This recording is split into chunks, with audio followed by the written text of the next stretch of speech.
I'm Patrick, Gavin, POLITICO. It is now time to turn the table with Fox News' Chris Wallace. Chris, what is your best guess right now about how long this shutdown might last? I certainly couldn't give you a date. Listen, if you'd asked me a week ago, I said I would have thought it wasn't going to happen at all. But at this point, I think I can safely say it's going to be later rather than sooner, slower rather than faster. And the fact that it's gotten all mixed up now in the debt ceiling, which we don't hit that limit until October 17th, means this thing's going to go on for a while. Do we have any sense about which side, either the Republicans or the Democrats, are perhaps more, you could say, stubborn or principled, whatever the word is? I mean, in other words, which side is probably going to move the least? Well, I would say at this point that the Democrats, not necessarily because they're more stubborn or more principled, but because I think they feel that they have the political advantage. So I don't think they feel as much pressure to cave. Look, Republicans are standing remarkably strong on this, and you know, I'm a little surprised that they have gone to this extent, that they've shut down the government, that they're even talking about a possible government default.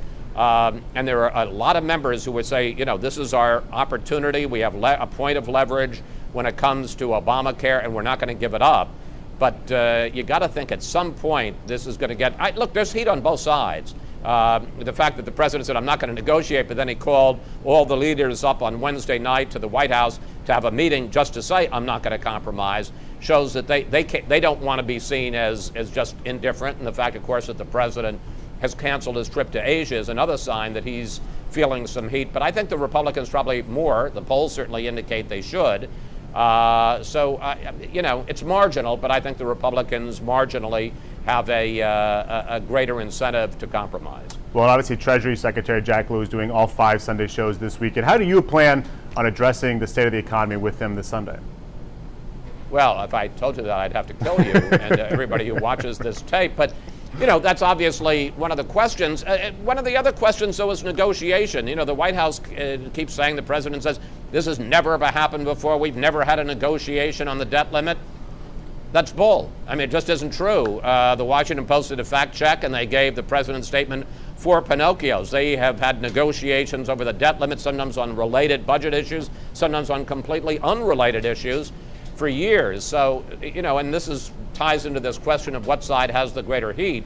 So, you know, yes, we'll certainly give the secretary an opportunity to talk about all the terrible things, and I'm not diminishing it. I think that there are terrible things that will happen if we go into default, but that doesn't answer the issue. It only tees up. So why don't both sides get together and make a deal?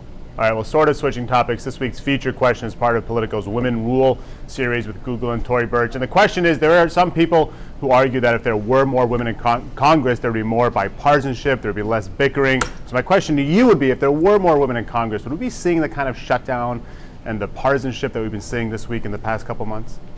Well, I know the politically correct answer would be to say, oh, no, absolutely not. Women are much more reasonable. They're better able to compromise.